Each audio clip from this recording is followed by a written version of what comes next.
जय Jagannath. Hello friends, आज ये वीडियो में +3 first semester VSC paper ESDM आम सिलेक्शन ये लॉन्ग क्वेश्चन जोटा 8 मार्किया और 5 मार्किया भी आसीबो हला। तो 8 मार्किया 5 मार्किया पई हमें दुईटी मोस्ट इंपोर्टेंट क्वेश्चन डिस्कशन करबा, ता सहित अन्य गुड़िया क्वेश्चन भी हमें प्रोवाइड करबा। तो उत्कल यूनिवर्सिटी और विक्रम देव यूनिवर्सिटी पिला ए क्लास को बिल्कुल भी मिस करेंगे, कहीं रिसेंट एग्जाम अच्छी तो ये क्लास को करके जातु। तो प्रथम जानिबा अम्ल वर्षा कौन, यह केउ कारण सृष्टि होता है और यह प्रतिकार किभली करा जाई परिबो। तो यहाँ पढ़ा तापर क्वेश्चन अच्छी धूमकोढ़ीर अर्थ कौन, यह कारण प्रतिकार संपर्क में आलोचना कर बा स्मग है स्मग भी आसे।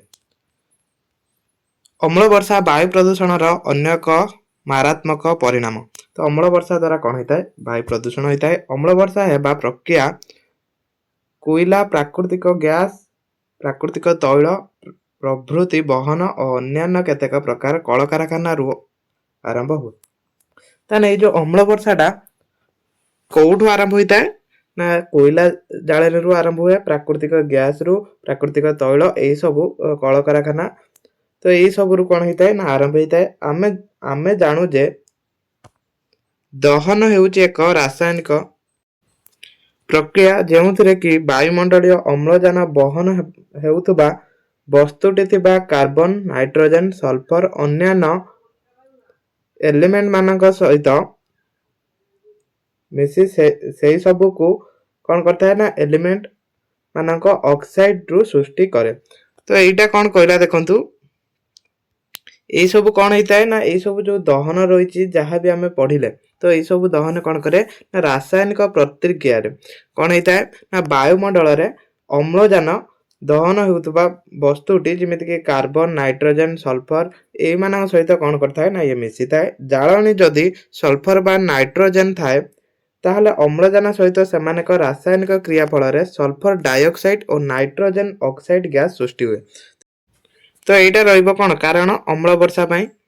तो यहाँ जहाँ भी अच्छी पढ़ी ने कहीं जानते आपण कि रिसेंट एग्जाम अच्छी आउ किछि घंटा पर है। तो सब जगह मुझे डिस्कसन करू नहीं।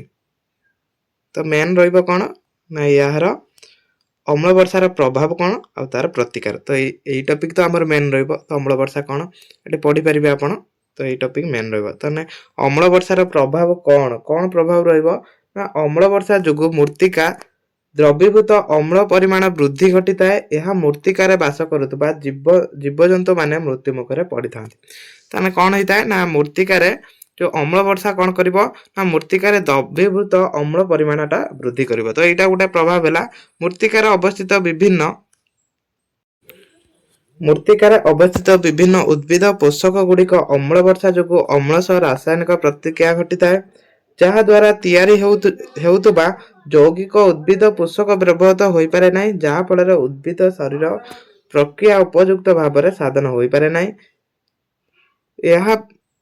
यह दबार फसल हानि घटी थाए है।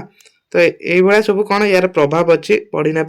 अम्ल वर्षा प्रभाव उद्भिद पत्र, काष्ठ, फूल, फल आदि नष्ट हो जाए। जब अम्ल वर्षा हम तो उद्भिद भी बहुत क्षति साधन हम। कला भास्कर्य पुरातन कीर्तिराज एक अनिष्ट साधन करिथाए। अम्लवृष्टि प्रभाव में ताजमहल विनष्ट होबार लगी।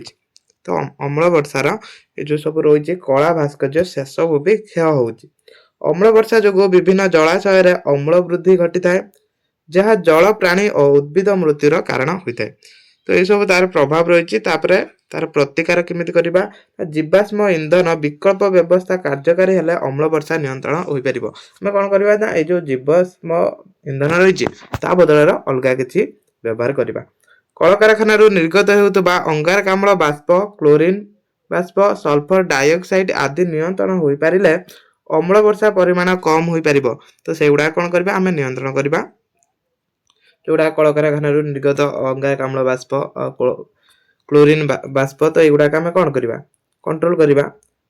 कल कारखाना और जानवाहन संख्या नियंत्रण करें अम्ल वर्षा परिमाण कम होता है। तो ये जो एवं कौन होना कल कारखाना जानवाहन ये सब द्रुत गतिर कौन वृद्धि पाई चलती। तो सैया को आम कौन करवा ना ताको नियंत्रण करवा। एहीपरि भाव में विषाक्त बाष्प वायुमंडल में मिश्रण को प्रतिरोध करे अम्ल वर्षा परिणाम नियंत्रण हो पारे। माने ये जो अंगारकाम्ल गैस जिते बढ़िबो हमर କ'ଣ ହବ? ଅମ୍ଳ ବର୍ଷା ହବ। ତାପରେ ଆସିଲା ଧୂମକୁଡ଼ିର ଅର୍ଥ କ'ଣ? ଏହାର କାରଣ ପ୍ରତିକାର ସମ୍ପର୍କରେ ଆଲୋଚନା କର। ମାନେ ସ୍ମଗ୍ କ'ଣ ସେଟା ପଢିବା। ଧୂମକୁହୁଡ଼ି କହିଲେ ଧୂମ ବା ସ୍ମଗ୍ ଓ କୁହୁଡ଼ି ଫଗ୍ର ମିଶ୍ରଣକୁ ବୁଝାଏ। ହେଲା, ଧୂମ ଆଉ କୁହୁଡ଼ି ମିଶ୍ରଣକୁ ବୁଝାଏ। ଓଡ଼ିଆରେ ଲେଖିବେ, କିଛି କଥା ନାହିଁ। ଧୂମକୁହୁଡ଼ି କହିଲେ କ'ଣ ବୁଝାଅ? ଧୂମ ଓ କୁହୁଡ଼ି ମିଶ୍ରଣକୁ ବୁଝାଏ। ଧୂମରେ ଥିବା ଅଙ୍ଗାରକୁ କୁହୁଡ଼ି ସହ ମିଶି ଏକ ପ୍ରକାର କଳା ପରଦା ଅସ୍ତରଣ ସୃଷ୍ଟି କରିଥାଏ, ଯାହାକୁ ଧୂମକୁହୁଡ଼ି କୁହାଯାଏ। ତ ଏଇଟାକୁ କ'ଣ କୁହାଯାଏ? ଧୂମକୁହୁଡ଼ି। ଏଇ ଯୋଉ ଧୂମକୁହୁଡ଼ିଟା କେମିତି ସୃଷ୍ଟି ହୁଏ ନା ଧୂଆଁ, ଯୋଉ କଳକାରଖାନା ଏସବୁ କ'ଣ ଧୂଆଁ ନିର୍ଗତ ହଉଛି, ତ ସେଇ ଧୂଆଁ ଆଉ କୁହୁଡ଼ି ମିଶ୍ରଣର ଧୂମକୁହୁଡ଼ି ସୃଷ୍ଟି ହୋଇଥାଏ। ମନେ ରଖିବେ, ଜୈବିକ ପଦାର୍ଥ ବହନ ଯଥା କୋଇଲା, ପେଟ୍ରୋଲିୟମ, କଳକାରଖାନାରୁ ବାହାରୁଥିବା ଅଙ୍ଗାରକାମ୍ଳ ବାଷ୍ପ କୁହୁଡ଼ି ସହ ମିଶି ଧୂମକୁହୁଡ଼ି ସୃଷ୍ଟି କରେ। ଏଠି ସେ କଥା ଦେଲା। ଏହା ସାଧାରଣତଃ ଶିଳ୍ପାଞ୍ଚଳ ସହରାଞ୍ଚଳରେ ଶୀତ ଦିନରେ ଦେଖା ଦେଇଥାଏ। ଏଇଟା ଯେହେତୁ ଶୀତ ଦିନର କୁହୁଡ଼ି ପଡ଼େ, ତ ଶୀତ ଦିନରେ ଏଇଟା ଦେଖାଯାଏ। ଶିଳ୍ପାଞ୍ଚଳ ଓ ସହରାଞ୍ଚଳ ବାୟୁରେ ବହୁତ ଧୂଳି କଣିକା ଦେଖାଯାଏ, ଯାହା ଏହି କୁହୁଡ଼ି ସ୍ପର୍ଶରେ ଆସି ଏହା ଅଧିକ ଧୂମ ଘନ କୁହୁଡ଼ି ସୃଷ୍ଟି କରେ। ତ ଏଇଠି କ'ଣ ହୁଏ ଯେ ନା ଶିଳ୍ପାଞ୍ଚଳ ସହରାଞ୍ଚଳରେ ବାୟୁରେ ବହୁତ ଧୂଳି କଣିକା ଦେଖାଯାଏ। ସେ ଯାନବାହନ ଦ୍ୱାରା ହଉ କି ଯାହା ଦ୍ୱାରା ହଉ ଅନେକ ଧୂଳି କଣିକା ଦେଖାଯାଏ, ଯାହାଦ୍ୱାରା ସ୍ମଗ୍ କ'ଣ ସୃଷ୍ଟି ହୋଇଥାଏ। ଧୂମକୁହୁଡ଼ିର ପ୍ରଭାବ, ତ ନାଇଁ ଏହାର ପ୍ରଭାବ କ'ଣ ରହୁଛି ଜାଣିବା। ଧୂମକୁହୁଡ଼ି ଦ୍ୱାରା ବାୟୁ ପ୍ରଦୂଷଣ ଘଟିଥାଏ। ଏହା ସାଧାରଣତଃ ସହରାଞ୍ଚଳ ଓ ଶିଳ୍ପାଞ୍ଚଳରେ ଶୀତ ଦିନରେ ଦେଖାଯାଏ। ଏଇଟା କ'ଣ ହୁଏ ନା ଶୀତ ଦିନରେ ଦେଖାଯାଏ, କାହିଁକି ନା ଶୀତ ଦିନରେ କୁହୁଡ଼ି ପଡ଼େ, ତ ଶୀତ ଦିନରେ ଦେଖାଯାଏ। 1952 ମସିହା ଡିସେମ୍ବର 5 ତାରିଖ ଦିନ ମାରାତ୍ମକ ଲଣ୍ଡନ ଧୂମକୁହୁଡ଼ି ଦ୍ୱାରା ପ୍ରାୟ 4000 ଲୋକଙ୍କ ପ୍ରାଣହାନି ଘଟିଥିଲା। ତ ଏଇ ଧୂମକୁହୁଡ଼ି ଦ୍ୱାରା କ'ଣ ଲୋକଙ୍କର ପ୍ରାଣହାନି ଘଟୁଛି।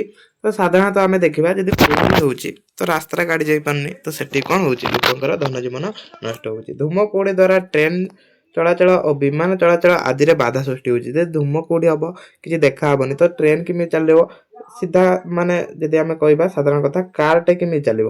ତ ରାସ୍ତାର କ'ଣ ବାଟ ଦେଖାହେଲେ ତ କାର ଚାଲିବ। ତ ସେଇଥିପାଇଁ ଧୂମକୁହୁଡ଼ି କ'ଣ କରୁଛି? ଟ୍ରେନ୍ ଚାଳନା ଆଉ ବିମାନ ଚାଳନା ଆଦିରେ ବାଧା ସୃଷ୍ଟି କରୁଛି। ଓଜୋନ ଅକ୍ସାଇଡ ଅଫ୍ ନାଇଟ୍ରୋଜେନ, ତାପରେ ଟେରୋକି ନାଇଟ୍ରୋଜେନ ବା ଏଇଟା ପାନ୍, ହେଲା, ପାନ୍ ଲେଖିବେ। ପାନ୍ ଇତ୍ୟାଦି ଦ୍ୱାରା ଆଲୋକ ରାସାୟନିକ ଧୂମକୁହୁଡ଼ି ତିଆରି ହୋଇଥାଏ, ଯାହା ପରିବେଶ ଉପରେ ନାନା କୁପ୍ରଭାବ ପକାଏ। ତ ଏଇଠି ଧୂମକୁହୁଡ଼ି କ'ଣ ବୁଝିଲେ, ହେଲା। ଏଇ ଧୂମକୁହୁଡ଼ି କ'ଣ କରିଥାଏ ନା ଏ ଯୋଉ ପାନ୍ ଦ୍ୱାରା ସୃଷ୍ଟି ହୋଇଥାଏ।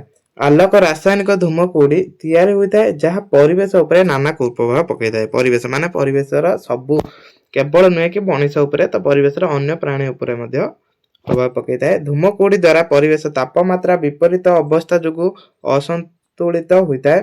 ଉଚ୍ଚତାର ବୃଦ୍ଧି ଘଟିଲେ ବାୟୁମଣ୍ଡଳ ତାପମାତ୍ରା ହ୍ରାସ ଘଟିଥାଏ, କିନ୍ତୁ ଧୂମକୁହୁଡ଼ି ପ୍ରଭାବ ଏହା ବିପରୀତ ଅବସ୍ଥା ପରିଲକ୍ଷିତ ହୋଇଥାଏ। ତ ଏଇସବୁ ଧୂମକୁହୁଡ଼ିର ପ୍ରଭାବ ରହିଛି। କ୍ୱେଶ୍ଚନ କ'ଣ ଥିଲା? ଧୂମକୁହୁଡ଼ିର କାରଣ। ତ କାରଣ ଆପଣ ଜାଣିଲେ। ଧୂମକୁହୁଡ଼ିର କାରଣ କ'ଣ? କାରଣ ହେଉଛି ଏସବୁ ଯେଉଁ କଳକାରଖାନା, କୋଇଲା, ପେଟ୍ରୋଲିୟମ, କଳକାରଖାନାରୁ ବାହାରୁଥିବା ଅଙ୍ଗାରକାମ୍ଳ ବାଷ୍ପ ସହିତ କୁହୁଡ଼ି ମିଶୁଛି, ତ ମିଶିକି ଧୂମକୁହୁଡ଼ି ହେଉଛି। ତାକୁ ପ୍ରତିକାର କେମିତି କରିବା? କଳକାରଖାନାରୁ ବାହାରୁଥିବା ଅଙ୍ଗାରକାମ୍ଳ ବାଷ୍ପ, କାର୍ବନ ମନୋକ୍ସାଇଡ୍, ଅଙ୍ଗାର ସୂକ୍ଷ୍ମାଂଶ ଆଦି ଧୂମକୁହୁଡ଼ି କରିବାରେ ମୁଖ୍ୟ ଭୂମିକା ଗ୍ରହଣ କରିଥାଏ। ତେଣୁ ସବୁ ସିଧାସଳଖ ବାୟୁମଣ୍ଡଳକୁ ନ ଛାଡ଼ି ଏହା ନିୟନ୍ତ୍ରଣ କରିବା ଦରକାର। ତ ସବୁ ଆମେ କ'ଣ କରିବା ନା ବାୟୁମଣ୍ଡଳକୁ ଛାଡ଼ିବାନି, ତାକୁ ନିୟନ୍ତ୍ରଣ କରିବା। ଓଜୋନ, ପିବିଏନ୍, ପାନ୍ ଆଦି ବାୟୁ ସହ ମିଶ୍ରଣକୁ ନିୟନ୍ତ୍ରଣ କରିବା ଆବଶ୍ୟକ। ଧୂମହୀନ ଜାଳେଣୀ ଦ୍ୱାରା ଏହା ହ୍ରାସ ଘଟିଥାଏ। ଯାନବାହନରୁ ନିର୍ଗତ ବାଷ୍ପକୁ ନିୟନ୍ତ୍ରଣ କରିବା ଆବଶ୍ୟକ। ଯାନବାହନରୁ ଯେଉଁ ଅଙ୍ଗାରକାମ୍ଳ ବାହାରୁଛି ସେଟା ନିୟନ୍ତ୍ରଣ କରିବା। ବିଭିନ୍ନ ବିଷାକ୍ତ ବାୟୁ ସହ ମିଶ୍ରଣ ନିୟନ୍ତ୍ରଣ କରିବା ଦ୍ୱାରା ଧୂମକୁହୁଡ଼ି ହ୍ରାସ ଘଟିଥାଏ। ତ କ'ଣ ହେଉଛି ନା ବିଭିନ୍ନ ବିଷାକ୍ତ ବାୟୁ ସହିତ ବିଭିନ୍ନ ବିଷାକ୍ତ ପଦାର୍ଥ ମିଶୁଛି, ସେଟାକୁ ଆମେ କ'ଣ କରିବା? କମ୍ କରିବା ବା ନିୟନ୍ତ୍ରଣ କରିବା। ତାପରେ ପ୍ରଶ୍ନ ଏଇଟା ବି ପଢ଼ି ନେଇଥିବେ। ପରିବେଶ ପରିଚାଳନା ଓ ରକ୍ଷଣୀୟ ପ୍ରଗତି ସମ୍ବନ୍ଧରେ ସବିଶେଷ ଆଲୋଚନା କର। ଏଇଟା ବି ପଢ଼ି ନେବେ ଏବଂ ଏକ୍ଜାମକୁ ଯିବା ପୂର୍ବରୁ ଏଇଟା ପଢ଼ି ନିଅନ୍ତୁ ଥରେ।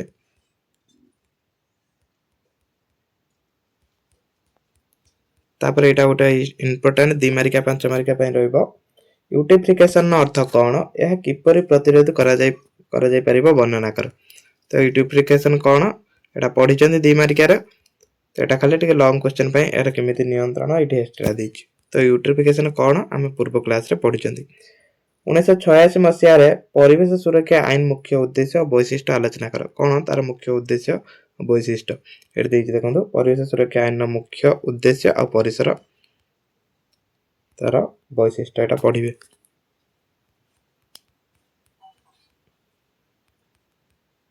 तो एति पढ़ी थांतु पूर्व वीडियो रे मध्य अनेक गुडिया लॉन्ग क्वेश्चन डिस्कशन होइछि ताको भी जाई देखि परिबे एग्जाम रो नियत भाबरे भलो करिवे क्लास 2 एट रखुछि जय जगन्नाथ।